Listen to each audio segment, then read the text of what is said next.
चलो नया question number 2 है। क्वेश्चन नंबर 2 में क्या बोलता है कि बोलता है कि एक पेड़ है।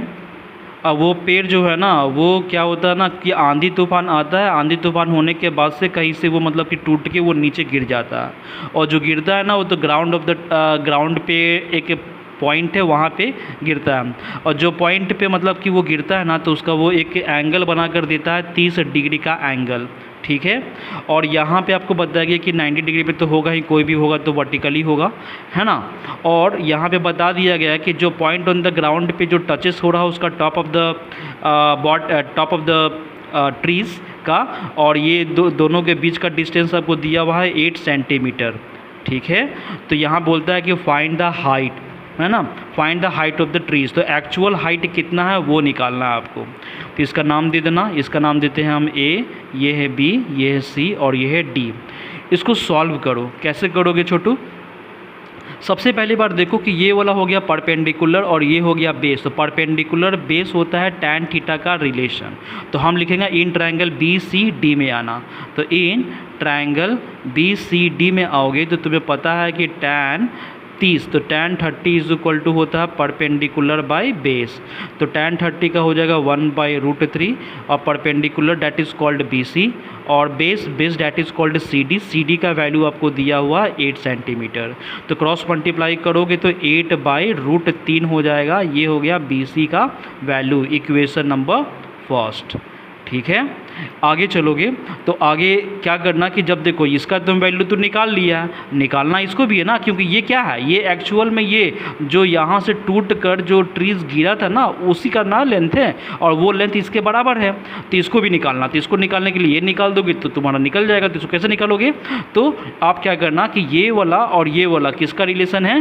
तो बेस और हाइपोटेनस रिलेशन होता है cos थीटा का। तो लिख देना cos 30 is equal to base by hypotenuse. तो cos 30 का वैल्यू क्या होता है? इसका होता है √3/2 और यहाँ पे base that is called 8 centimetre, height hypotenuse है ना, बेस बाय हाइपोटेनस से हाइपोटेनस ये वाला, तो ये तुमको निकालना था BD। क्रॉस मल्टीप्लाई करोगे तो BD का वैल्यू जो है वो निकल गया 8 दूनी 16 और ये हो गया नीचे में √3, ये निकल गया सेकेंड इक्वेशन।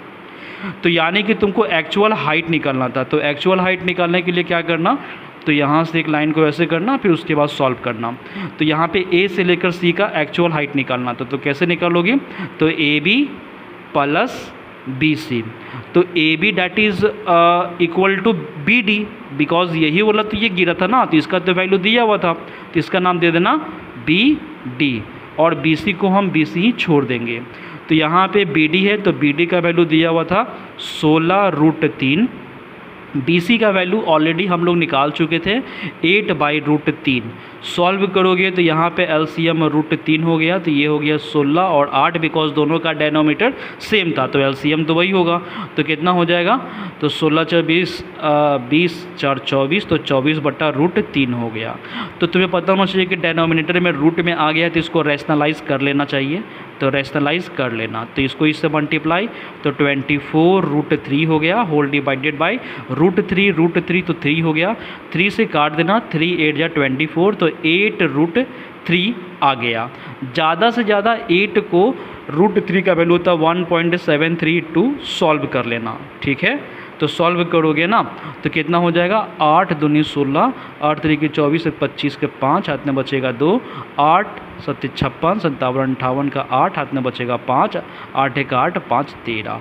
तो इतना आ गया पॉइंट में, है ना। ये हो गया सेंटीमीटर में जो आपको दिया हुआ था, है ना। आप चाहे तो यहाँ पे भी छोड़ सकते हो, लेकिन आपको वैल्यू पता है तो वैल्यू लिख देना, है ना, काफ़ी है। तो क्लियर है? चलो नेक्स्ट क्वेश्चन की तरफ।